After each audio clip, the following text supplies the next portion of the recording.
शांतिनाथ भगवान की जय बोलिए। श्री शांतिनाथ भगवान की जय बोलिए। चिंतामणि पार्श्वनाथ भगवान की जय बोलिए। वर्तमान शासनायक महावीर भगवान की 2400 तीर्थंकर भगवान की जय बोलिए। परम पूज्य तपस्वी सम्राट आचार्य गुरु 108 सन्मति सागर जी महाराज की, आचार्य श्री 108 सुनील सागर जी महाराज की, द्वादशांग जिनवाणी माता की, आचार्य भगवान गुरुदेव सुबल सागर जी महाराज की, आचार्य संघ की नमोस्तु भगवान।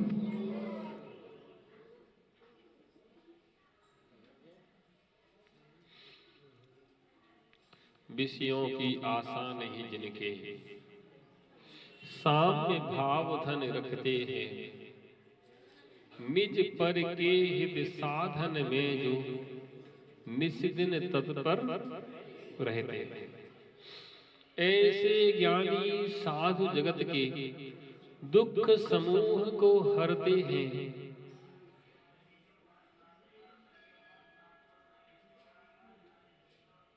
स्वार्थ त्याग की कठिन तपस्या बिना खेद जो करते हैं, ऐसे ज्ञानी साधु जगत के दुख समूह को हरते हैं।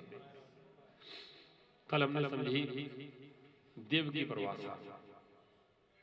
सच्चे देव अरहंत सिद्ध कैसे होते हैं। आज समझना है कि हमारे गुरु कैसे होते हैं।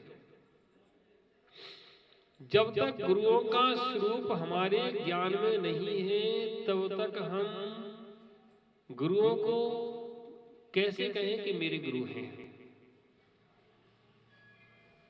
गुरु किसे कहते हैं, गुरु का लक्षण क्या है, गुरु कैसे होना चाहिए, गुरु का स्वरूप आगम में क्या बताया है, इस बात का भी हमें शोध करना पड़ेगा, समझना पड़ेगा। कोई भी व्यक्ति आए कहे मैं गुरु हूं, तो आप स्वीकार कर लेंगे क्या? शायद आप लोग कर ले, मुझे पता नहीं, लेकिन मैं तो नहीं करूंगा।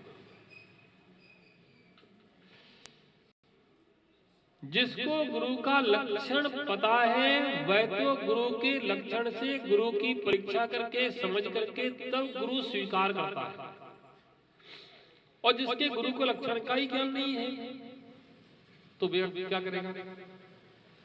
वो तो जो कहते मैं गुरु हो तो स्वीकार कर लिया मैं गुरु हूं, बस आप गुरु हो, प्यार हो। आचार्य कहते हैं कि गुरुओं के लक्षण का ज्ञान होना चाहिए कि गुरु कौन होते हैं, देव कौन होते हैं, शास्त्र कौन होते हैं। सच्चे देव, सच्चे शास्त्र, सच्चे गुरु के चरणों में मस्तक रखने वाला व्यक्ति, वह जीव नियम से संसार से पार होता है और दूसरों को भी संसार से पार करता है। तो लक्षण दिया विषया सावसाती तो निरारंभो परिग्रह ज्ञान ध्यान तपोरक्त तपस्वी सा प्रशस्ते। जो विषयों की आशा से रहते हैं, विषया सावसाती तो निरारंभो परिग्रह, आरंभ परिग्रह से रहते हैं और ज्ञान ध्यान तपोरक्त, ज्ञान ध्यान तप में रहते हैं, लगे हुए हैं। तपस्वी सब प्रशस्ते, वह तपस्वी प्रशंसनीय माने गए हैं। कौन से? जिनके अंदर विषयों की आशा नहीं है, विषयों की आशा से रहे। विषयों की आशा जिनके अंदर लगी है वह तपस्वी नहीं है। जो विषयों की आशा से रहते हैं वही तपस्वी है, वही तपस्वी कहलाने लायक है। जिन्हें इंद्रिय विषयों की आशाएं लगी हुई है वह तपस्वी नहीं हो सकते हैं। अब कैसे? विषय क्या? अभी आपने पढ़ा विषयों की आशा नहीं जिनकी, और समुद्र स्वामी जी से पूछा, वो कहते हैं विषया सावसाती तो विषयों की आशा से रहित। ऐसे विषयों की आशा से रहित जो जीव है, जो व्यक्ति है। और कैसे है? विषयों के ऊपर बोले थोड़ी कम आवाज में कर ले। कोई पाठ कर रहा है कभी कर बोल के थोड़ी कम आवाज में कर ले।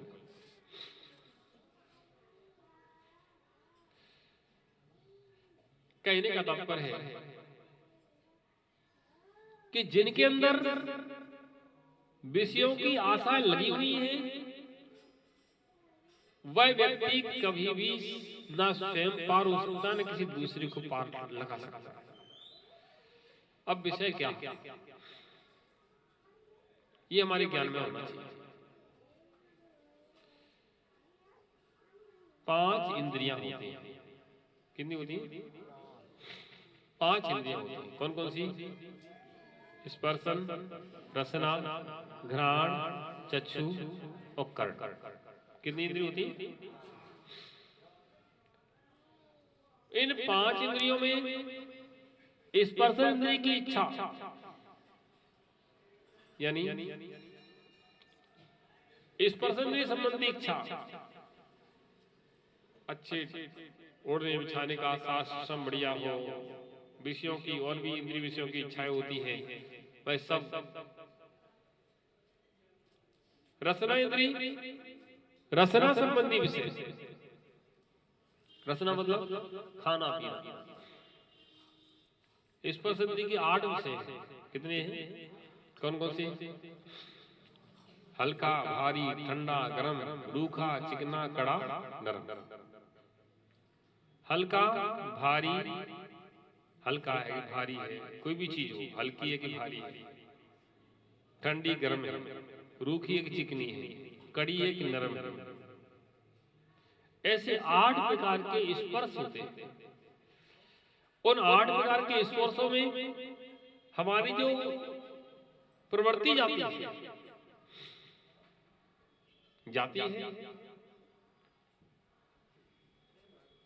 8 प्रकार के स्पर्श जो है उनमें प्रवृत्ति जाती है। जैसे कोई भी चीज सर्दियों में क्या चाहिए? गरम गरम मंगोड़ी और बढ़िया कमरा भी गर्म हो, और गर्मियों में ठंडा लस्सी और जो भी वगैरह वगैरह। सर्दियों में हम गर्म चाहते हैं, गर्म का विषय, और गर्मियों में ठंडा चाहते हैं, ठंडा विषय। ऐसे हल्का, हल्का यानी वजन में हल्का, कोई वजन उठाना पड़ता है कि ज्यादा वजन नहीं, हल्के वजन वाली चीज। भारी, कभी हल्का पसंद आता, कभी भारी पसंद आता है। कोई चीज हल्की पसंद आती, कोई भारी पसंद आती है। हल्का, भारी, ठंडा, गरम, रूखा, चिकना। रूखा बैठने के लिए गद्दा चाहिए, नरम नरम, और कड़ा है ना, कड़ा यानी कठोर, नरम यानी मुलायम, और रूखा यानी खुरदरा, चिकना यानी एकदम है ना, कहते हैं ना मार्बल लगा लिया, बढ़िया पत्थर चिकना।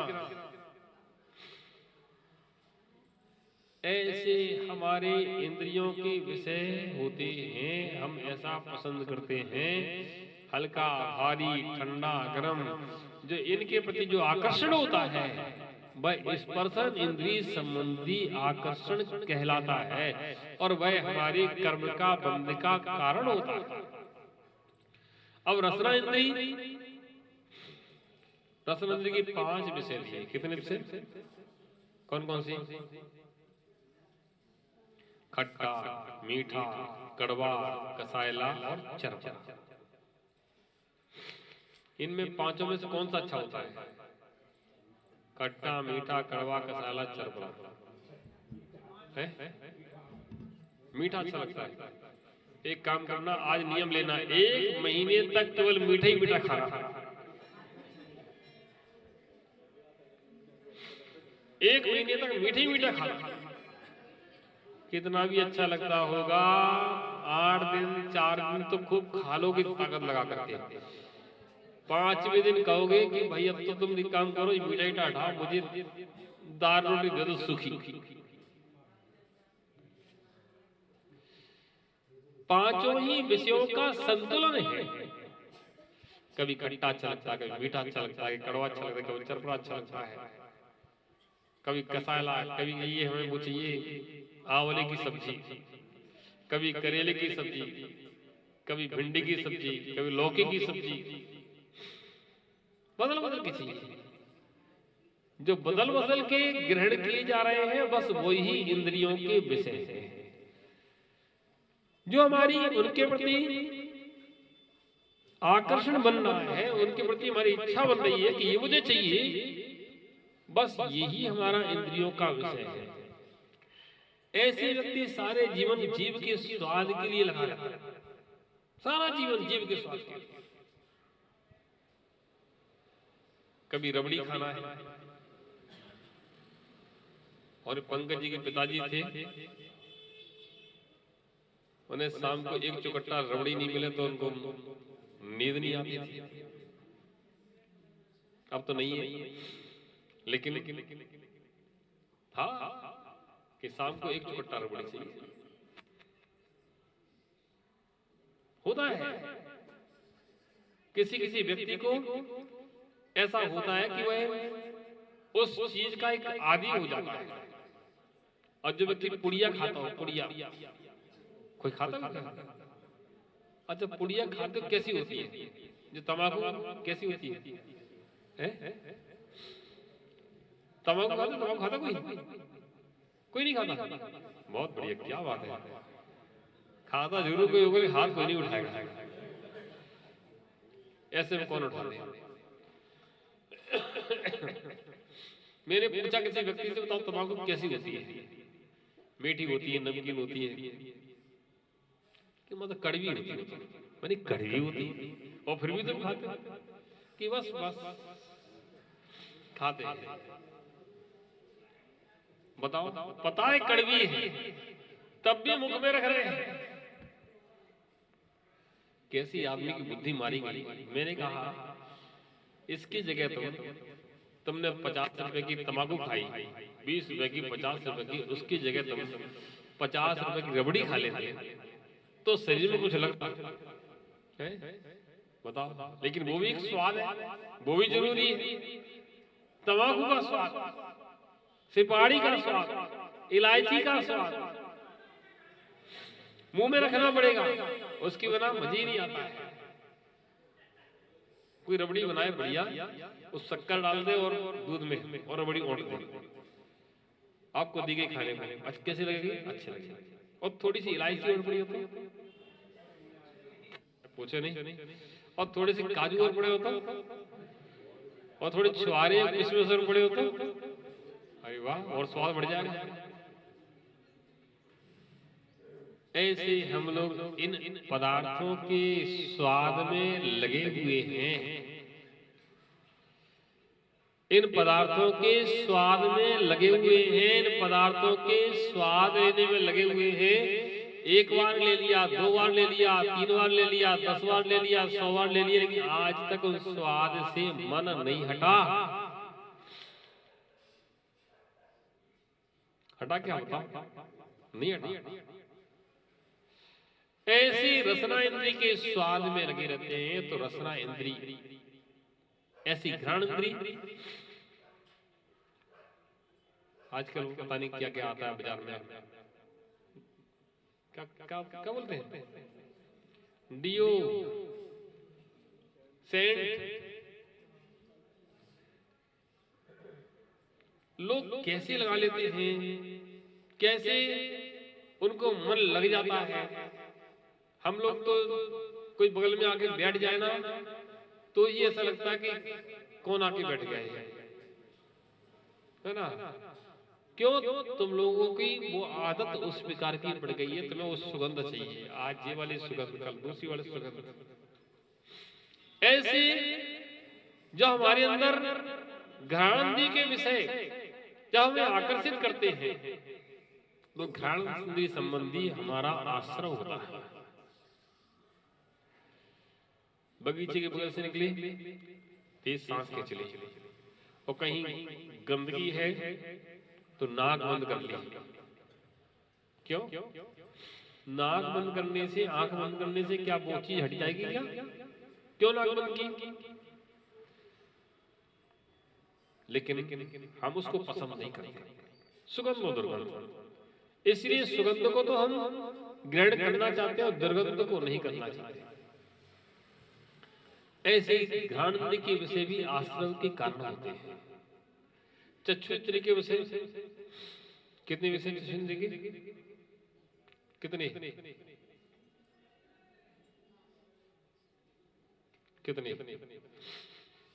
चक्षु इंद्रिय के विषय 5। कौन कौन सी? हरा, काला, पीला, नीला, लाल और सफेद। कितने रंग होते हैं? दुनिया ये 5 रंगों में अटकी है। किसमें अटकी है? 5 रंगों में। 5 रंगों में सारी दुनिया अटकी है। इन 5 रंगों के प्रति इतना आकर्षण है, इन रंगों को ही देखने में व्यक्ति सारा जीवन निकाल देता है। बदल बदल के चाहिए। अभी देखो, बतासे बाजार में लोग बहन जी साड़ी खरीदने जाए, साड़ी खरीदने जाए तो देखो दुकानदार से दिखाओ, उसे 10-20-25 दिखा दे, उसके बाद और अच्छी डिजाइन नई डिजाइन है। क्या नहीं आया? नई डिजाइन। इंग्लिश चूड़ी वाले के पास जाएंगे कि नई डिजाइन।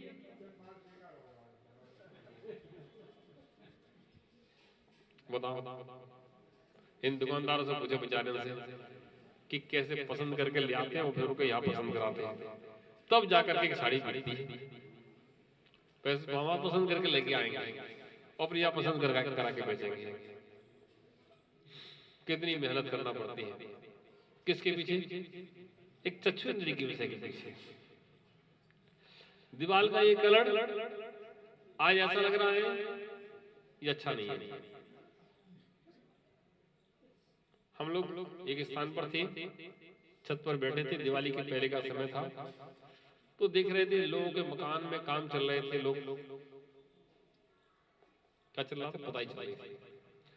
तो किसी की दीवार सफेद थी तो पीली करा रहा था, पीली थी जिसकी वो सफेद करा रहा था, जिसकी नीली थी वो पीली करा रहा था, और कोई लाल करा रहा था।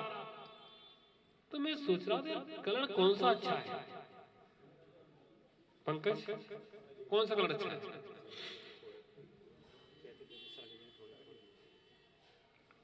आखिर कलरों में से कौन सा कलर अच्छा है जिनके लिए लोग कहते हैं कि ये कलर अच्छा है? इन आंखों को कभी लाल अच्छा लगता है, कभी पीला अच्छा लगता है, कभी सफेद अच्छा लगता है, कभी काला अच्छा लगता है, कभी नीला अच्छा लगता है। ऐसे इन रस क्या नाम है, चक्षु इंद्रिय के आकर्षण में जीव लगा है। चक्षु इंद्रिय के आकर्षण में जीव सारा जीवन निकाल देता है इन रूपों को देखने में। अभी पंकज भाई कह रहे महाराज इसका साउंड अच्छा है, इसका साउंड से इसका साउंड अच्छा है। ये कौन से इंद्रिय का आकर्षण है? कर्ण। स्पर्शन, रसना, घ्राण, चक्षु, कर्ण। कर्ण इंद्रिय के भी विषय कितने? 7। सा रे गा मा पा धा नी सा। षडज, ऋषभ, गंधार, गंधार, मध्यम, दैवत, पंचम।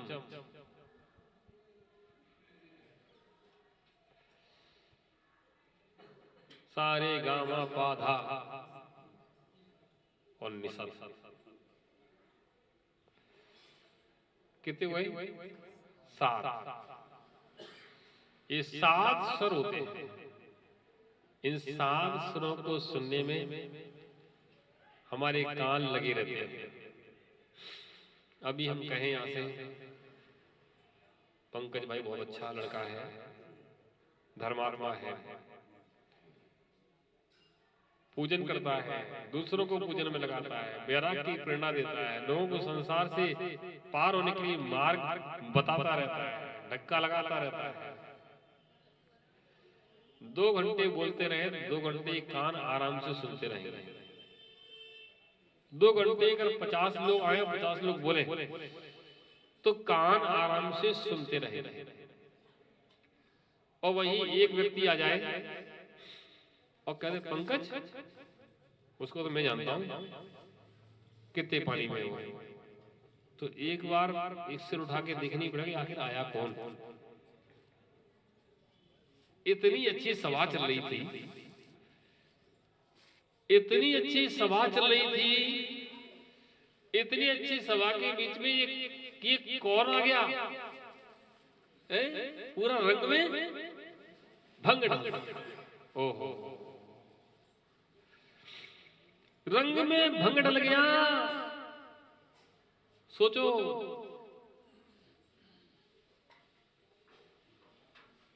ये कर्ण नदी के विषय मुझे लगता है कि मुझे तो कुछ लगता ही नहीं है, लेकिन वास्तव में जब विषय सामने आते तो समझ में आता कि हमें लगते कि नहीं। राग के विषय ग्रहण करने में पता नहीं चलते हैं। जब विपरीत विषय सामने आता है तब समझ में आता कि इन विषयों से हमें कितना राग है। हमें खाना है रोटी और कोई रख दे चावल, तब लगता है कि रोटी से कितना राग है। वैसे क्या हम तो जो आया थाली में से खा लेते हैं, हम कभी कुछ कहते ही नहीं है। अब कहते क्या हो, जो तुम खाते सो आता है। हम लोग कर्नाटक में थे, कर्नाटक में सबसे पहले जो अंजलि खोली तो चावल। ये चावल कहां से आ गए? रोटी का समय है ना, लेकिन वो चावल से भोजन चालू होते हैं। ऐसा नहीं कि रोटी नहीं थी, लेकिन पहले वो उन्होंने चावल दिए, उन्होंने दिए चावल तो हमने भाई ले लिए चावल। अब चावल से जब पेट भर गया तब रोटी सामने आई। हालांकि वो जानते थे ये मध्य प्रदेश के साधु हैं, मध्य प्रदेश के साधु रोटी पहले खाते हैं, लेकिन वहां की परंपरा है। तुम्हारे कर्नाटक कोई आएगा, तुम क्या खिलाओगे? पहले रोटी खिलाओगे, तुम चावल थोड़ी खिलाओगे। तुम्हारा पेट रोटी से भरता है और उनका पेट चावल से भरता है। अब क्षेत्र के हिसाब से भी अंतर पड़ता है। कहने का तात्पर्य है, जब विपरीत चीज हमारे पास आती है तब उस विषय संबंधी पता चलता है कि हमारे इस विषय में आकर्षण कितना है। ऐसे ये व्यक्ति है, जीव निरंतर 5 इंद्रियों के विषयों में लगा रहता है। 5 इंद्रियों के विषयों में यह आकर्षित बना रहता है, 5 इंद्रियों के विषयों को ग्रहण करता रहता है। प्यारे बंधुओं, और जब तक ये 5 इंद्रिय के विषय ग्रहण करता रहेगा, जब तक ये 5 इंद्रिय के विषय ग्रहण करता रहेगा, तब तक इस जीव का कभी भला होने वाला नहीं। और जितना इन इंद्रिय के विषय को ये जीव करता है, ये बंद हो गया तुम्हारा। विपरीतताओं में आकर ही पता चलता है कि इंद्रियों के विषय में हमारा आकर्षण है कि नहीं। ऐसे हम लोग संसार में इंद्रियों के विषय में आकर्षित होते हुए अनंत संसार में भ्रमण करते रहते हैं, अनंत संसार में दुख उठाते रहते हैं। कोई विरले होते हैं जो इंद्रिय विषय के आकर्षण को छोड़ पाते हैं। कौन? फिर कहते हैं विषयों की आशा नहीं जिनके, जिनके विषयों की आशा नहीं है। कौन है वो? मुनि। साधु। क्या लक्षण दिया उन्हें? विषयों की, जैसे संसार में जीवों की विषयों के प्रति आकर्षण है, इच्छाएं हैं, ऐसे साधुओं की वे इच्छाएं इंद्रिय विषयों की नहीं होती हैं। और क्या रखते हैं? साम्य भाव धन रखते हैं। कौन सा धन उनके पास? संसार में जीवों के प्रति राग द्वेष के परिणाम नहीं है, लोगों के राग के परिणाम है, द्वेष के परिणाम है, लेकिन मुनराज समता भावी होते हैं। कैसे होते हैं? सबको समान दृष्टि से देखते हैं, ना किसी के प्रति द्वेष करते हैं, ना किसी के प्रति विरोध करते हैं, सबको समान दृष्टि से देखते हैं। समता भाव, साम्य भाव। विषयों की आसान ही जिनके साम्य भाव धन रखते हैं, निज पर के हित साधन में जो निस्दिन तत्पर रहते हैं। किस में रहते हैं? निज पर के हित साधन में, जिसमें निज यानी अपना और पर यानी दूसरे का हित हो, अपना और दूसरों का हित हो, ऐसे साधन में, ऐसी व्यवस्थाओं में जिससे अपना कल्याण हो, दूसरे का कल्याण हो। निज पर के हित साधन में जो, निज पर के हित के साधने में जो निस्दिन, निस्दिन मतलब दिन रात निस्दिन तत्पर रहते हैं, और स्वार्थ त्याग की कठिन तपस्या बिना खेद जो करते हैं। क्या करते हैं? तपस्या करते तो कैसे करते? स्वार्थ त्याग। अब आप लोग कोई तपस्या करते हो, करते हो कि महाराज हम क्या करते हैं, लेकिन फिर भी थोड़ी बहुत कभी कभी करते हैं। पर्युषण पर्व कर लेते हैं, कभी रत्नत्रय व्रत कर लिए, कभी दशलक्ष्मी के व्रत कर लिए, कभी कुछ कर लिए, कभी एक आसन कर लिया, कभी 2 आसन कर लिए, कभी 3 आसन कर लिए, कुछ ना कुछ तपस्या करते ही रहते हैं।